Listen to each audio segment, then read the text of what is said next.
Bonsoir à tous, soyez les bienvenus dans 28 minutes et bonsoir mes amis. Bonsoir Elisabeth. L'actualité économique en France, ce sont deux chiffres apparemment contradictoires. Une dette publique de 3 346 milliards, nous avons les poches trouées, et l'indice boursier du CAC 40, regroupant les 40 plus grandes entreprises françaises, qui bat des records à la Bourse de Paris, 8 258 points.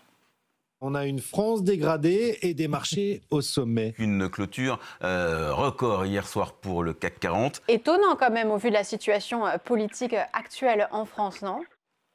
La Bourse de Paris est-elle déconnectée de l'économie réelle, du tissu social des petites entreprises? Le record du CAC 40 atteste-t-il d'une relative bonne santé économique de la France? On en débattra ce soir. Et puis on vous retrouvera dans la troisième partie de l'émission, Marie Bonisseau et Victor Dequiver, pour parler, je crois, du corps du mal. Oui, ce soir, vous allez voir des tablettes, des biceps, des fessiers en béton. Le nombre de salles de sport explose en France, pour le meilleur, mais surtout pour le pire. Ah oui.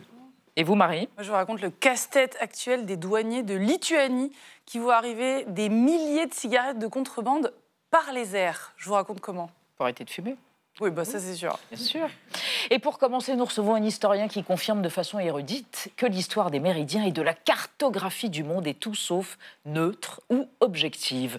En dessinant les cartes de leur territoire, les sociétés humaines ont toujours tenté de se placer au centre du monde. Explication et démonstration en images avec Fabrice Argounès dans un instant.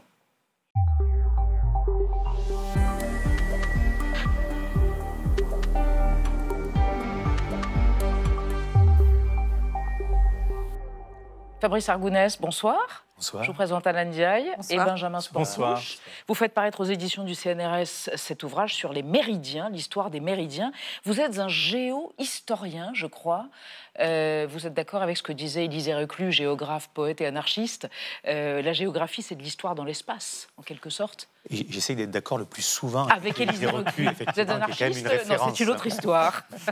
Fabrice Argounès. Pour évoquer donc avec vous l'histoire des méridiens et puis commenter quelques-unes des plus fascinantes cartes map-monde depuis, pas l'Antiquité, mais depuis la projection de Mercator. Écoutez, vous avez le profil idéal. Gaël Legras le prouve et on vous retrouve juste après. Fabrice Argounès, vous êtes géographe et géohistorien.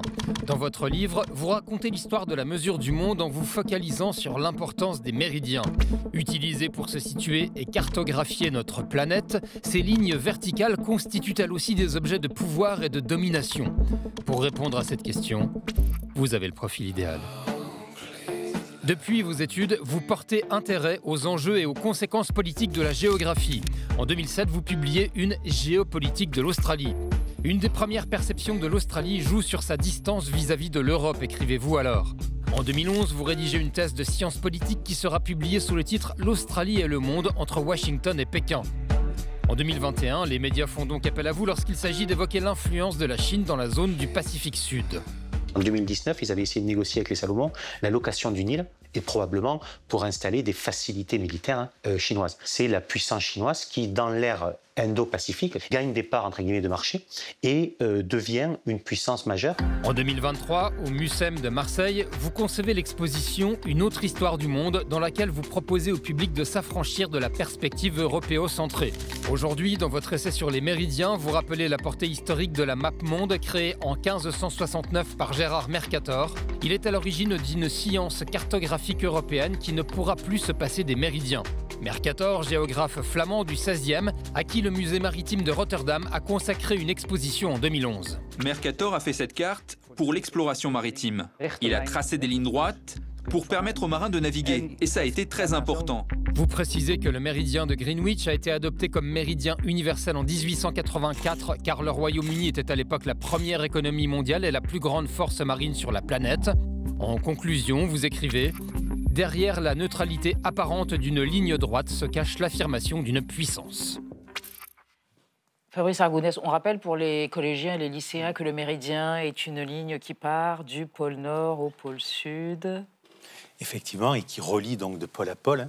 Mais contrairement à l'équateur, qui est finalement facile à repérer, puisqu'il est pile à mi-chemin entre le pôle Nord et le pôle Sud, là, l'ensemble des petits points, vous savez, qui font le tour de la planète, pour le méridien de référence, ce fameux méridien zéro, il pourrait être n'importe où sur la planète. Absolument. Alors, méridien de Greenwich, il passe d'ailleurs par une station balnéaire du Calvados qui s'appelle Villers-sur-Mer. Il y a eu un méridien de Paris, il y a eu des méridiens de Kyoto, il y a eu toutes sortes de méridiens. Oui, alors la liste est extrêmement longue. Exhaustive, non exhaustive. Mais c'est vrai que puisqu'on est ici à Paris, le méridien de Paris a été le grand concurrent de celui de Greenwich au XIXe siècle, et on garde encore quelques traces, et il garde une certaine influence, on le sait, avec le système métrique, puisque notre mètre que nous utilisons régulièrement, évidemment, tout le temps, c'est un héritier, là aussi, du méridien de Paris, puisque sa définition, c'est tout simplement, c'est un 10 millionième du quart de méridien terrestre. Vous êtes d'accord pour qu'on se mette la tête en bas et qu'on regarde et que vous nous expliquiez la carte Down Under? Ça correspond à quoi? Au centre du monde, Australie, Nouvelle-Zélande? C'est ça, c'est tout simplement le rappel que on peut centrer le planisphère là où l'on le souhaite. Et pendant très longtemps, les Australiens et les Néo-Zélandais également, leurs voisins, se sont quand même sentis en marge des grandes représentations. Et donc à partir des années 60-70, on a un certain succès pour ces cartes Down Under qui aujourd'hui sont très présentes. Par exemple, si vous êtes à Sydney, vous pouvez ramener un souvenir sur un mug ou sur un morceau de papier, etc., de ce type de carte. Et cette carte, elle est très intéressante. On parle des collégiens et des lycéens en milieu scolaire, puisqu'elle permet d'envisager une pédagogie par le décentrement. C'est-à-dire faire comprendre ce que sont les représentations à partir d'autres choses. Et celle-ci, évidemment, en mettant l'Europe et d'ailleurs les États-Unis aussi en marge du monde, ça nous permet de regarder un peu différemment notre planète. La cartographie est tellement politique que le dirigeant chinois Xi Jinping a demandé qu'on adopte une nouvelle carte de la Chine. C'est celle, on va la voir, de Xiaoguang. Vous pouvez nous la décrire? Oui, là aussi, ça fait partie. Alors, il y a plusieurs cartes chinoises qui ont été mises en place depuis les années 2000, qui montrent évidemment à la fois la puissance émergente et la volonté de la Chine de se placer et d'être un des pays du monde qui le représente d'une manière, évidemment, en se plaçant au milieu. Avec cette représentation-là, qui est plutôt une représentation polaire, où on repère bien le pôle Nord, c'est aussi un enjeu par rapport à toutes les relations économiques et politiques de la Chine. Les routes de la soie, par exemple, et qui permet évidemment de décentrer un peu le regard par rapport à... Donc on voit la Chine en bas à droite, là. La Chine qui n'est pas au centre, mais qui est très présente. Et là, ici, c'est par rapport aux lignes qui traversent l'Arctique, mais c'est vrai que ça fait partie aussi de ces évolutions. Tous les pays ont cherché à un moment donné, au moins les puissances, à cartographier leur monde de leur propre point de vue, afin évidemment de raconter leur propre histoire sur la planète ou sur les voisins. 1931, exposition coloniale à Paris, une carte. Beaucoup de cartes sont éditées, mais une est absolument spectaculaire, on va la voir. Cette carte exprime, exsude la satisfaction impériale de la France. C'est ça. Les méridiens, comme les cartes, ce sont aussi des outils de l'impérialisme et de la colonisation. Il y a beaucoup de cartes européennes par rapport à l'Afrique, à l'Asie ou à l'Amérique, ont été construites, vous savez, à partir de concepts à la fois d'une appropriation du territoire et souvent, vous savez, d'effacer les toponymies locales au profit de toponymies européennes. L'exemple le plus connu, c'est Georges Everest, qui est celui qui fait la triangulation des Indes au 19e, et on va donner son nom au plus haut sommet de... Là. Pour cet exemple-là, c'est très intéressant parce que c'est effectivement vraiment la propagande coloniale à son apogée, vous l'avez dit, 1931.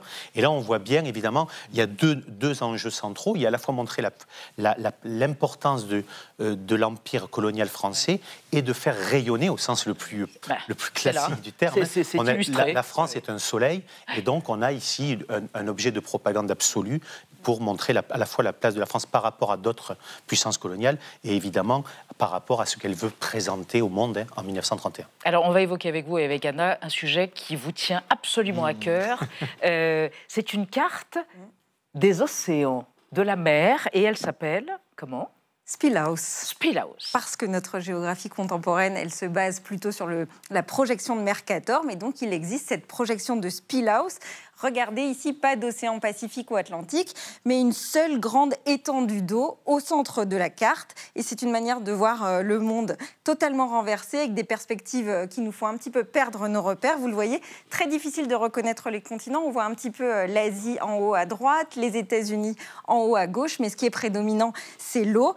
Spielhaus, il était géophysicien et océanographe américain, et donc il a créé cette représentation en 1942 pour nous forcer à regarder le monde différemment. Cette carte, elle est très méconnue, mais elle est quand même utilisée aujourd'hui pour suivre les migrations des mammifères marins et les trajectoires des cyclones.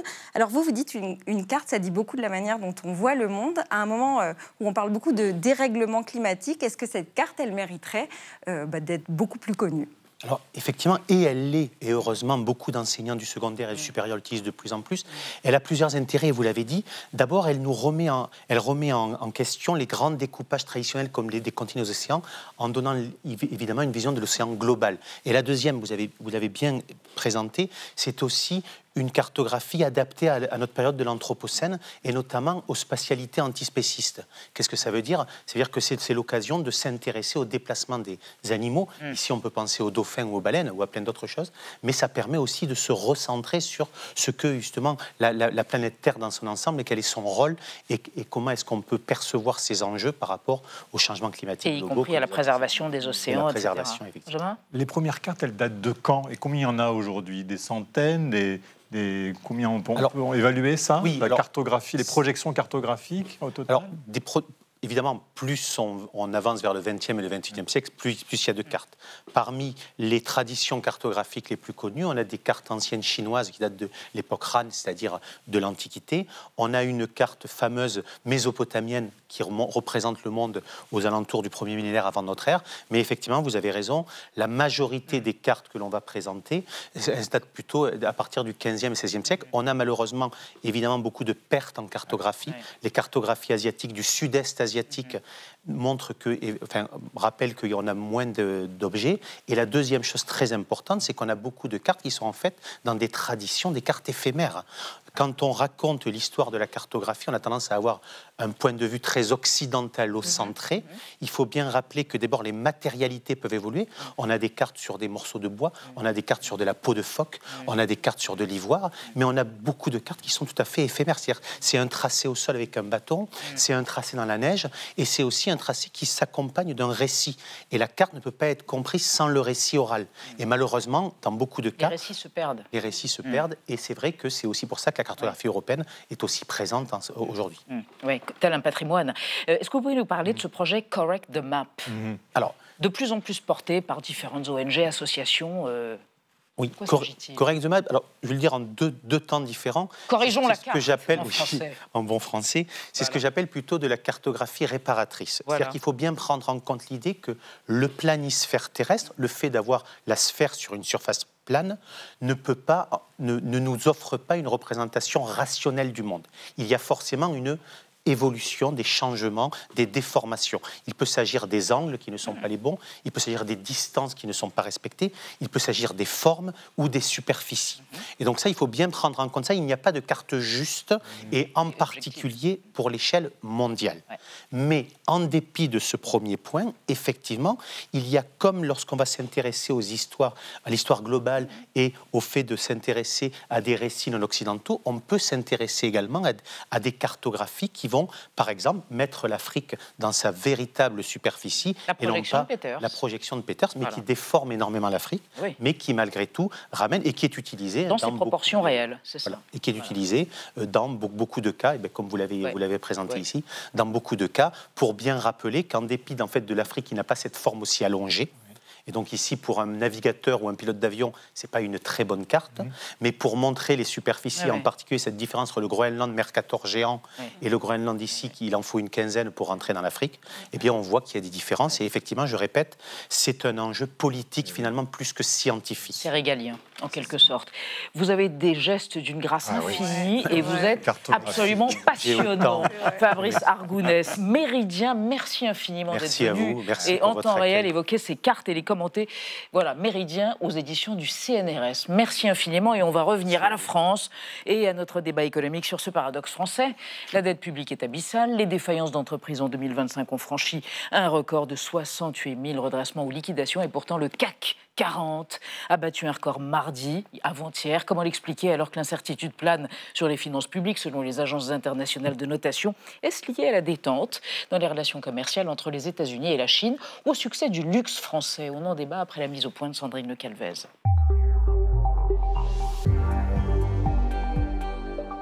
Même les experts des marchés n'en reviennent pas. On a une France dégradée et des marchés au sommet. Une clôture record hier soir pour le CAC 40. Étonnant quand même au vu de la situation politique actuelle en France, non ? Le CAC 40, qui regroupe les plus importantes sociétés françaises cotées à la Bourse de Paris, a franchi la barre des 8250 points mardi. Des résultats qui tranchent avec l'instabilité politique, avec une dette publique qui se creuse et l'annonce de nombreuses faillites d'entreprises. Les dernières déclarations de Donald Trump, en pleine guerre des droits de douane avec le président chinois, ont semble-t-il rassuré l'ensemble des marchés européens.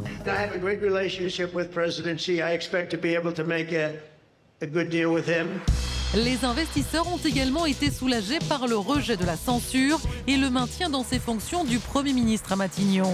Soulagés aussi par l'annonce de résultats positifs de géants de l'économie française, à commencer par LVMH, leader mondial du luxe. Néanmoins, les incertitudes sur les finances publiques pèsent sur la confiance des marchés. Après Fitch il y a un mois et avant probablement Moody's demain, l'agence de notation S&P a dégradé la France. S&P nous dit, vous suspendez la réforme des retraites et donc là, en fait, on ne voit pas de trajectoire et c'est très mauvais. En fait, le vrai cœur du sujet, c'est la trajectoire, vers où on va et quel budget, mais quelle politique publique et économique derrière on a. Les agences de notation sont suspendues au débat sur le budget qui a démarré lundi en commission avant d'arriver dans l'hémicycle demain. Les discussions s'annoncent houleuses. Les députés ont largement rejeté la nuit dernière le volet recettes qui prévoyait notamment une taxe sur les holdings. Alors les choix budgétaires de la France peuvent-ils bousculer le CAC 40 sur fond de dette, d'instabilité politique et de faillites en série? Comment expliquer les performances de l'indice boursier? Eh bien, écoutez, on a les trois invités pour ce faire. David Kella, bonsoir, économiste atterré, déterré, on ne sait plus très bien. En tout cas, vous êtes maître de conférence à l'université d'Angers. Votre dernier essai, La gauche ne peut-elle combattre le néolibéralisme, est paru aux éditions, excellentes éditions, Le Bord de l'eau. Et vous considérez que ce record de la Bourse de Paris mardi avant-hier montre que l'économie française ne va pas si mal que ça, même si les sociétés du CAC 40 sont des multinationales qui font principalement leurs bénéfices à l'étranger. À côté de vous, Béatrice Mathieu, bonsoir, grand reporter à l'Express. Bonsoir. Dernier essai Elon Musk, l'enquête inédite avec Emmanuel Botta aux éditions Robert Laffont. Selon vous, il ne faut pas confondre les performances du CAC 40 avec le reste des entreprises françaises, où il y a un rebond, des faillites, on en parlera tout à l'heure avec Anna. Ce record ne reflète en rien les difficultés rencontrées par une bonne partie des entreprises de notre pays. Et à côté de vous, Julia Bridger, bonsoir. Bonsoir. Vous êtes spécialiste d'économie et de finance. Vous conseillez notamment les PME et les ETI, les entreprises de taille intermédiaire, cotées en bourse. Et vous considérez que ce record du CAC 40 relance le débat sur une éventuelle taxation des plus riches. Mais attention, ajoutez-vous, cela veut surtout dire que les investisseurs ont aujourd'hui davantage confiance dans la gestion des grandes entreprises que dans celle de l'État. On y reviendra évidemment. Et on démarre avec le record, le fameux record. Le fameux record, celui du CAC 40 à la Bourse de Paris, c'était mardi, il a atteint à la clôture 8258,86 points, le dernier pic remonté à mai 2024. Le CAC 40 pour, on oublie, une cotation assistée en continu et le principal indice de la Bourse de Paris qui reflète la performance donc, des 40 plus grandes entreprises françaises, parmi lesquelles le distributeur Carrefour par exemple ou l'assureur AXA. Il est mis à jour tous les 15 secondes.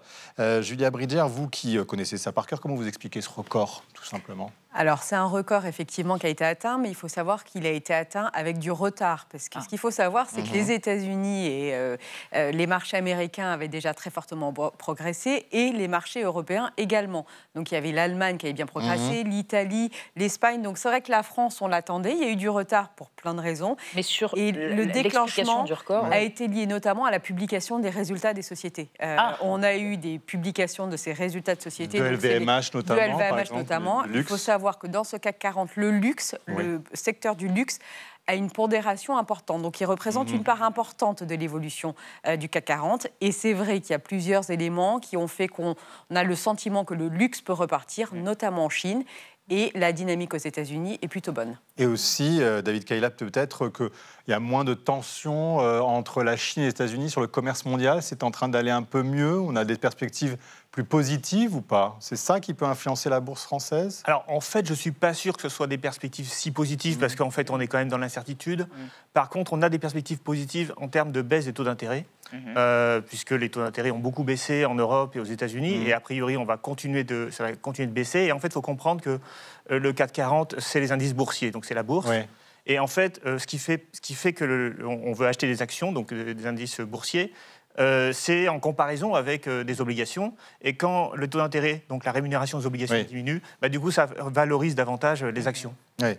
Béatrice Mathieu, est-ce que ceci, qui intervient à peu près 8 jours après la non-censure du gouvernement de Sébastien Lecornu, est-ce que les marchés ont été rassurés par cette non-censure? Ça peut aussi, il y a un effet psychologique. Non, moi, je pense que le record n'a rien à voir avec la politique, en somme. Non, mais ce qui a à voir avec la politique, c'est le retard en fait de la bourse française par rapport aux autres bourses européennes et mondiales. Comme vous l'avez dit, on était en retard par rapport au succès qu'ont enregistré les autres bourses. Et donc, il y avait cette incertitude politique, elle est dans les chiffres du retard. Donc, même si on a ce record-là, et vous montrez bien les chiffres, eh bien, la sous-performance de la bourse française, là, ça traduit en fait cette incertitude politique et donc l'incertitude aussi sur le budget. Mais quand je posais la question à David Caillard, c'était aussi l'économie mondiale, Julia Bridger, parce qu'on laisse entendre que peut-être les États-Unis et la Chine peuvent trouver un accord. Est-ce qu'aujourd'hui, comme l'économie mondialisée, et du coup, la bourse de Paris s'en ressent? Ça, c'est sûr. Ce qu'il faut savoir, donc les statistiques, elles ont été données sur les 40, en tout cas si on parle du CAC 40. Dans ces 40 entreprises, 85% du chiffre d'affaires de ces entreprises est réalisé à l'international. Donc on voit bien que le poids de la France et ce qui peut se passer en France sur l'évolution de la croissance de ces entreprises, il y a une corrélation qui est très faible. Et la bourse de Paris est directement corrélée à la bourse mondiale, aux bourses mondiales. Ça, c'est l'effet globalisation. Et donc, évidemment, il y a une anticipation d'un assouplissement, de baisse de tension entre les États-Unis et la Chine. Et comme l'expliquait David, une anticipation de baisse des taux d'intérêt qui est importante, puisqu'on le rappelle, Donald Trump ferait pression et on a la nomination du nouveau gouverneur de la Fed qui doit arriver en mai 2026. Et qui doit baisser les taux éventuellement. On devrait avoir une baisse des taux et tout ça, le marché l'anticipe. Alors, une petite archive à propos du CAC 40. Regardez, on revient en 2007, au moment où ce fameux CAC 40, cet indice, fêtait ses 20 ans. C'était l'époque des derniers sons de cloche, les dernières heures de la criée à la corbeille du Palais Brongniart. 31 décembre 1987, à la bourse, un nouvel indice voit le jour, le CAC 40, mesuré sur les 40 plus grosses sociétés françaises. 20 ans plus tard, les ordinateurs ont remplacé la criée, mais le CAC 40 s'est imposé comme un indice boursier mondial. On retrouve maintenant dans la forme du CAC tous les grands événements qui sont arrivés dans le monde. Il est parti de là, le CAC. Au bout de 20 ans, il est là. Mais ce qu'il y a, c'est qu'il ne va pas en ligne droite. Des hauts et des bas. Un indice trop soumis aux effets de mode pour certains financiers, le symbole d'une économie irrationnelle pour d'autres. Irrationnelle, David Caillard. En fait, la bourse, elle s'en sort toujours tout de même, non? Il y a des rebonds. À chaque fois, on va voir historiquement comment ça s'est passé. Oui, mais il faut bien comprendre qu'un indice boursier, c'est pas un, comment dire, il y a un effet structure. C'est-à-dire que ce qu'il y a dans l'indice, c'est les entreprises les plus performantes, les plus importantes. Et donc, du coup, il y en a qui sortent et qui rentrent. Et donc, il est logique que l'indice évolue plus vite que la moyenne de l'économie, en fait. Ouais. Julia Bridger, alors la question c'est maintenant, est-ce que la bourse est totalement déconnectée de l'économie réelle ou parce qu'on dit que ça va mal, l'économie française va mal, et là on voit des chiffres ahurissants et tout le monde se dit non mais on n'est pas sur la même planète. On parle encore une fois des 40 plus grandes entreprises mondiales, on ne parle pas de ces PME ETI. Moi je peux vous dire, on parle au quotidien avec des entrepreneurs et des dirigeants de PME ETI, et ils sont aujourd'hui dans le brouillard. La consommation, elle est en berne, donc tout ce qui est le secteur du retail, du commerce, c'est très difficile. Et la situation fait que les entrepreneurs, au niveau des investissements, c'est compliqué. Et on le voit, il y a encore des données qui sont sorties ce matin sur la radiation d'entreprises. On va en parler. Elles sont significatives. Mais pardon, mais il y a des indices, on a découvert ça en préparant l'émission, qui existent aussi à la bourse pour ces petites entreprises. Et alors, est-ce que ça va bien ou pas? Ou alors ils sont dans les choux? Il y a un rebond aussi cette année, mais qui est un rebond technique. Mais il faut savoir que les 3 dernières années, lorsque le CAC 40 performait, ces indices small cap étaient était en baisse. Et ça reflète évidemment ces small caps. Et il y a des indices effectivement dédiés aux petites entreprises. Alors, il y a effectivement un record de défaillance d'entreprises en France. Vous allez nous le détailler, Anna. 2025 s'annonce déjà comme une année record pour les défaillances d'entreprises. En un an, 68 000 entreprises ont fait faillite. 240 000 emplois seraient menacés selon l'observatoire BPCE.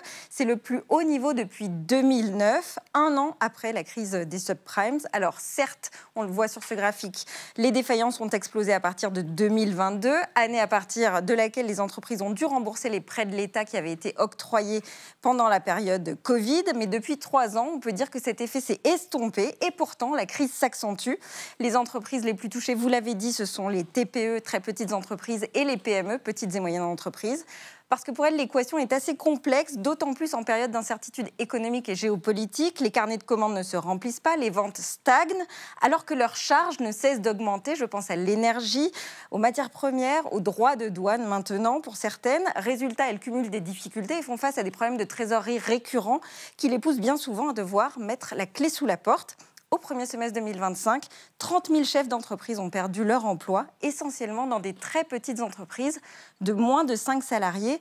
Béatrice Mathieu, comment est-ce qu'on explique justement ce paradoxe de grandes entreprises qui surperforment et qui tirent le CAC 40 vers le haut, et puis ces petites entreprises qui sont en difficulté? Parce que les grandes entreprises qui surperforment sont sur les marchés internationaux, que par exemple la croissance américaine, malgré tout ce qu'on a pu dire en fait depuis l'arrivée de Trump, se maintient en fait, et se maintient plutôt bien, parce que l'Asie aussi continue d'avancer assez vite, et que la croissance chinoise, même si elle s'est quand même un peu affaissée, c'est quand même pas la catastrophe. Et donc ces grandes entreprises sont sur ces marchés-là, et que la France finalement c'est très peu de leur chiffre d'affaires. Et donc parallèlement vous avez ces petites entreprises et des entreprises de taille intermédiaire qui sont davantage sur le marché français et européen et allemand par exemple, le marché allemand qui est quand même très compliqué, et bien, on voit bien qu'elles sont étranglées financièrement, parce qu'il y a encore beaucoup de dettes dans les entreprises françaises et beaucoup de prêts de PGE. Vous vous rappelez ces fameux prêts? C'était les prêts garantis par l'État qui avaient été octroyés au moment du Covid. Au moment du quoi qu'il en coûte, oui. Voilà, au moment du quoi qu'il en coûte, et qu'il faut bien rembourser. Donc ça, qui arrive, voilà, le remboursement arrive à échéance.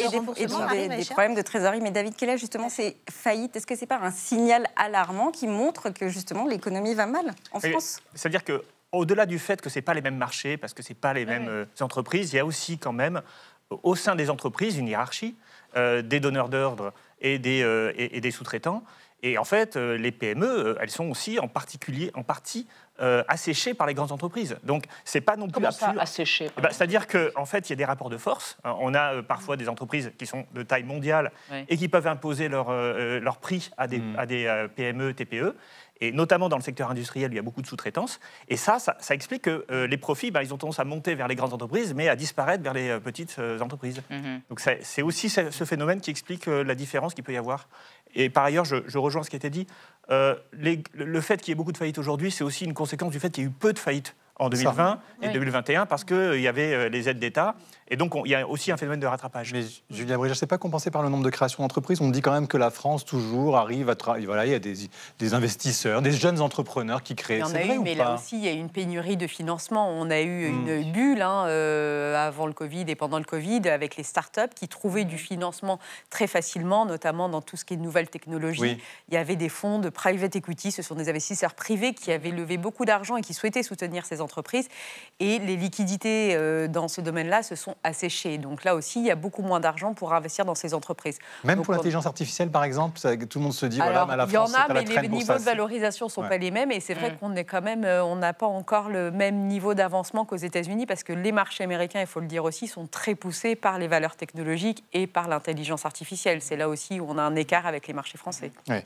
Et Béatrice Mathieu, mais est-ce qu'on joue à se faire peur ou pas? Ou est-ce que finalement, bon an, mal an, la France arrive toujours à faire une forme de destruction créatrice et qu'on arrive à dépasser les circonstances et la conjoncture? Non, mais le modèle français diffère de façon différente de l'Allemagne et surtout des pays espagnols. C'est-à-dire, dans les périodes de crise, on baisse moins que les autres. Et dans les périodes de remont, on augmente moins que les autres. Et donc, on reste sur un truc un peu mou, sans tonus. Et aujourd'hui, on voit bien qu'avec les questions budgétaires, on est devenu l'homme malade de l'Europe. Justement, vous parlez de questions budgétaires, on est au cœur de la crise budgétaire, David Kella. Donc comment on fait? Comment on finance l'économie? Quels sont les choix, les hypothèses? Heureusement, le financement des entreprises privées ne dépend pas de l'État. Ça dépend des banques, ça dépend de la croissance économique, des anticipations, ça a été dit tout à l'heure. On ne va pas lâcher le mot réforme des retraites, parce qu'on ne va pas faire un débat sur la réforme des retraites, mais comment on finance l'éducation, enfin tout le reste. Non, mais la réalité, c'est que l'économie française ne va pas si mal. Je le disais tout à l'heure, et vous l'avez rappelé. On a un taux de croissance de 1%. Alors, c'est pas énorme, mais c'est mieux. En prévision, c'est quand même en dessous d'1%. Et ça baisse au fur et à mesure. Pour l'instant, on est sur 1%. Les prévisions, on verra ce que ça sera. Ça sera peut-être moins parce que ça dépend aussi du budget. Pour le coup, un budget récessif, ça fait baisser la croissance. Mais l'Allemagne, ça fait 3 ans qu'ils sont en récession. Et l'Europe centrale va très mal du point de vue industriel, parce que l'Allemagne était un moteur de tous les pays d'Europe centrale. L'Allemagne arrive à faire des plans de relance, ce qui n'est apparemment pas le cas de la France. Oui, nous, on fait l'inverse d'un plan de relance. On fait un plan de récession, parce qu'on a des baisses. Voilà, non mais ça c'est vrai. Mais après, la commande des entreprises ne dépend pas uniquement du budget de l'État. Si par exemple il y avait une croissance en Allemagne ou il y a une croissance en Espagne, ça tirerait aussi Béatrice Mathieu, vous n'étiez pas d'accord? Non, moi je pense que se satisfaire aujourd'hui entre 0,5 et 1% de croissance, c'est quand même une sorte de défaite en fait. Quand on voit que c'est mieux qu'en Allemagne. Non, mais l'Allemagne a des raisons. Ils ont pas. D'une part, ils ont les capacités aujourd'hui budgétaires de faire une relance massive que nous n'avons pas.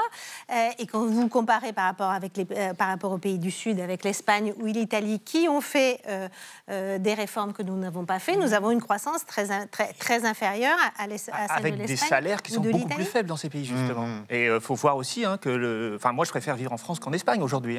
Regardez le niveau de salaire qu'il y a dans ces pays. Surtout avec les baisses salariales qu'il y a eu pendant la crise. Sur les niveaux de salaire, Julia Bridger? C'est sûr qu'il y a un soutien en France, quoi. De toute manière, c'est une économie qui a le soutien là-dessus, où la qualité de vie, évidemment, des salariés est sans doute meilleure que dans d'autres pays. Après, effectivement, c'est difficile de se satisfaire d'une croissance en dessous d'1%, mais c'est le problème en France. On veut tout, en fait. On ne veut pas de dette. Parce qu'à un moment, il va falloir choisir. À la fin, c'est quand même la croissance française qui paye le modèle social. Et donc... Mais vous savez que c'est un enjeu politique, Béatrice Mathieu, regardez. Qui dit... On parlait du CAC. Il n'y a pas de corrélation entre le modèle social et la croissance. Je ne suis pas d'accord avec ça. Non, mais c'est parce que vous avez de la croissance que vous financez quand même des dépenses publiques. D'accord, la croissance permet de financer des dépenses publiques et des dépenses sociales, je suis d'accord. Mais encore une fois, la France n'est pas si mauvaise que ça en termes de croissance par rapport aux autres pays. Même si le modèle social... ce que vous êtes en train de dire est un enjeu politique. On parlait du CAC 40, qui dit CAC dit action, et donc versement de dividendes et injustice, en tout cas. C'est le point de vue d'Éric Coquerel, le président LFI de la Commission des finances de l'Assemblée nationale. On l'écoute. La question n'est pas de faire payer plus les ultra-riches, mais qu'ils soient imposés sur leur richesse comme le tout venant. Et en gros, on a un système anti-redistributif dans lequel les ultra-riches payent moins d'impôts que la plupart des Français. Ça, c'est pas possible. Par exemple, au niveau du CAC 40, on a multiplié par 2 les dividendes et que rien n'a suivi en termes d'investissement, de création d'emplois, etc. David Kella, puisqu'on parle du CAC 40, qu'est-ce qu'il faut pour vous? C'est taxer ceux-là? C'est ceux qui ont des dividendes et qui les distribuent? C'est là-dessus qu'on peut trouver l'argent pour financer notre modèle? Alors, ce qui est vrai, c'est que la distribution de dividendes a beaucoup augmenté. Là, pas depuis quelques années, depuis 30 ans. On a changé de modèle économique dans les entreprises. Maintenant, avant, c'était la croissance, c'est-à-dire du chiffre d'affaires qui était au cœur des entreprises. Et puis maintenant, il faut distribuer, donc faire un retour sur investissement le plus important possible. Et puis, on distribue beaucoup et on réinvestit peu. Après, taxer les entreprises et taxer les riches, c'est pas tout à fait la même chose.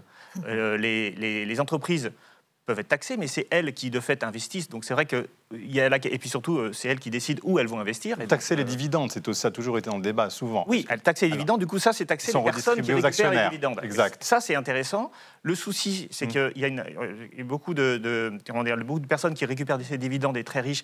Ils ont des holdings souvent placés à l'étranger. Alors, il y a eu le projet de taxer les holdings aussi. Oui, mais quand ces holdings sont à l'étranger, ça pose problème aussi sur quelle est la base fiscale qu'on va taxer.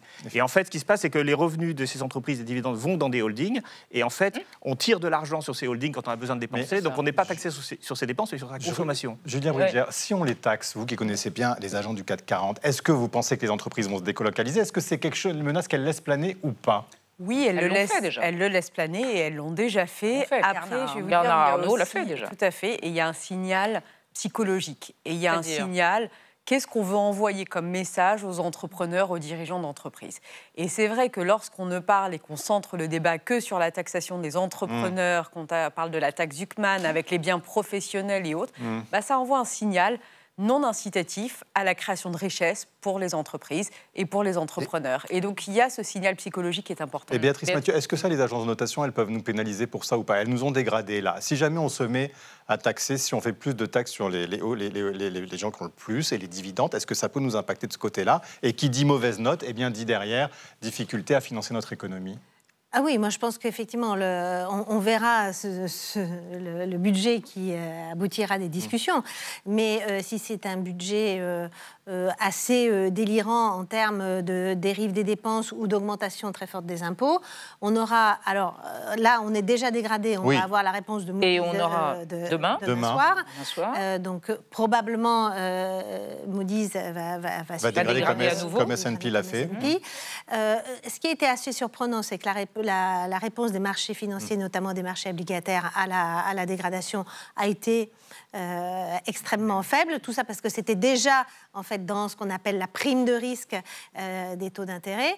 Mais si on a dissolution, si on n'a pas de budget ou une loi spéciale qui reproduit, voilà. Donc s'il n'y a pas un mouvement en fait qui est assez clair de rétablissement des finances publiques, quand même dire qu'on est le seul pays en Europe en fait à ne pas avoir un rétablissement marqué, durable de nos finances publiques. Et avoir abandonné la réforme des retraites. Vous êtes d'accord avec ça? Parce que la France, elle émet quand même 310 milliards d'euros de dettes l'année prochaine pour se financer. D'abord, la question sur les marchés, c'est pourquoi les finances publiques se sont autant dégradées. Quand on regarde les chiffres, en fait, on a baissé beaucoup les impôts, concrètement, et on n'a pas compensé ces baisses par des baisses de dépenses. Surtout parce que l'essentiel des dépenses, c'est les dépenses sociales, dépenses de retraite, qui est la grosse part des dépenses. Et donc, ça explique la dégradation des finances publiques. Donc, on pourrait tout à fait réaugmenter les impôts, c'est-à-dire retrouver un niveau de fiscalité. Alors oui, mais dites ça aux retraités, parce qu'on a déjà beaucoup baissé les dépenses dans tous les services publics, et notamment dans l'éducation et la santé. Et donc, c'est problématique d'avoir des profs qui sont les moins payés de l'OCDE. Et voilà. Julia Bridger, vous avez évoqué la réaction des patrons du CAC 40 à propos de taxe Zuckman, etc. Que disent les patrons des PME et des entreprises de taille intermédiaire que vous conseillez par rapport précisément à ces hypothèses de taxation sur les holdings, notamment sur la taxe Zuckman, notamment sur les biens professionnels, c'est incompréhensible parce qu'on parlait de choses non liquides, on parlait de valorisation hypothétique parce que pour rappeler, c'était de l'argent virtuel et de dire, s'ils n'ont pas le cash, donnez-leur des parts de votre société. C'est ce que disait Arthur Mensch. C'est quand même... La plupart du temps, ils ont le cash quand même. Là, on parlait d'eux... Non, ils sont actionnaires. Attendez, laissez parler. Les rendements des moyens, c'est quand même...